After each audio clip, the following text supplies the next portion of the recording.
Hi, I'm Chris Calloway for Word on the Nerd, and I'm here at the comic book shop in Wilmington, Delaware. Today, my guest is a writer and a filmmaker. His books include Planet Hulk, World War Hulk, The Totally Awesome Hulk, and Turok the Dinosaur Hunter, just to name a few. He has successfully funded 2 Kickstarter campaigns, Code Monkey Save World, I love that name, and Princess Who Saved Herself. He's also written a children's book called ABC Disgusting. Today he's here to talk about his new book, Kingsway West, for Dark Horse Comics. Please welcome Greg Pak. Hi, thanks for having me. Hi, Greg. I appreciate it. Great to have you. Thank you for joining us. Before we start, I have one question. Why Jimi Hendrix guitar? Oh, right. He's referring to The Fallen, which was a Civil War tie-in book that we did, which, spoiler alert, Bruce Banner is dead. And so it's the story of all the different Bruce Banner family members dealing with his death. And so Rick Jones is the Hulk's oldest friend. He's the kid that Bruce Banner saved on that nuclear test site years ago, knocked him out of the way, and then Bruce Banner got hit by gamma radiation, and the rest is history. But so Bruce, during the reading of the will, Rick finds out that Bruce has bequeathed him Jimi Hendrix's guitar.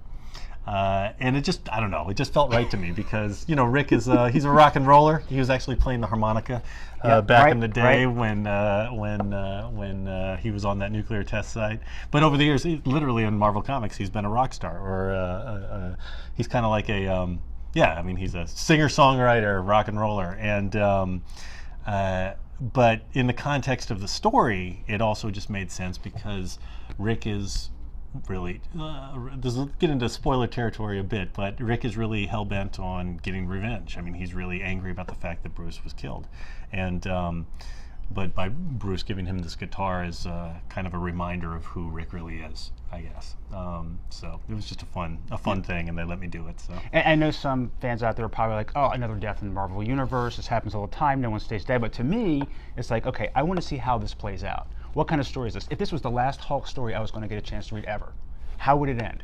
And it's pretty cool to see that. I mean, it's a story. It's a comic. I mean, I hate to break it to you folks. It's just fantasy, but it's a story, and we want to see a good story. And it was a great story. I really appreciate enjoyed it. Thanks, that. Thanks a lot.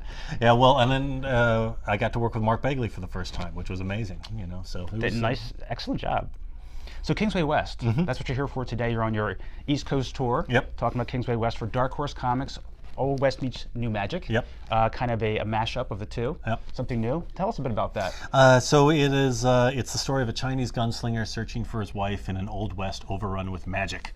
And I grew up loving Westerns. I grew up in Texas, and so Westerns have always sort of been under my skin. And when I found out about the actual history of Chinese Americans in the Old West, that really opened up a lot of doors for me. I mean, I'm biracial. I'm Korean and white, and but as an Asian American, I always I was just blown away when I learned about the Chinese in the Old West, and I always wanted to do a story based on that. So for many years, I've been working on different versions of a story that had a Chinese gunslinger in it, and finally it's out there in the world with Kingsway West. So but yeah, and bringing in the fantasy elements was something that just took it to another level. My editor at the time at Dark Horse was Jim Gibbons, and he kind of challenged me to find just one more hook for the thing. And as I thought about it, the idea of bringing in these fantasy elements just was a lot of fun.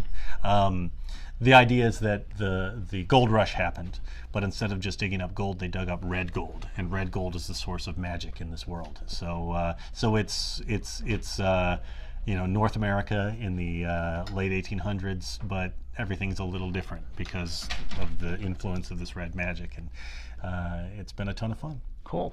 Yeah, it kind of reminds me of other types of stories that have combined other elements. Like you're being a filmmaker, and you probably remember the show Wild Wild West back in the 60s, where they kind of mixed, since the spy genre was really starting to take over at that point and Westerns were starting to wean out a bit, they kind of mashed the two together. Do you recall that show? Yeah, there's a lot of different, I mean, Westworld is another sci-fi Western. I mean, it's a sci-fi movie where it takes, you know, where you've got Western robots.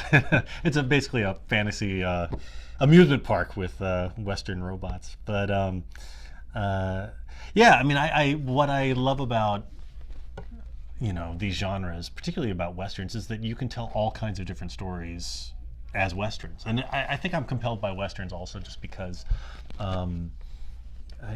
as an American, it's a very specifically American genre, and it explores a lot of, you can explore American history and culture and politics and in really interesting ways in Westerns, and Westerns traditionally have not shied away from that, you've got, from back in the day, movies like High Noon and The Searchers and revisionist Westerns like A Little Big Man all came at these questions of the frontier and of conflicting cultures and people and racism in the West. They come at it from different angles, but and play with it in very different ways. So I feel like Kingsway West is definitely in that tradition, and I hope it lives up to some of its predecessors in that way, but also does something new. Yeah, and it'll probably draw in a bigger audience too, since there's a fantasy element mixed into it. People that probably never read Westerns or had an interest in Westerns will now probably check this out. Oh well, yeah. And vice versa. I hope that's the case, definitely.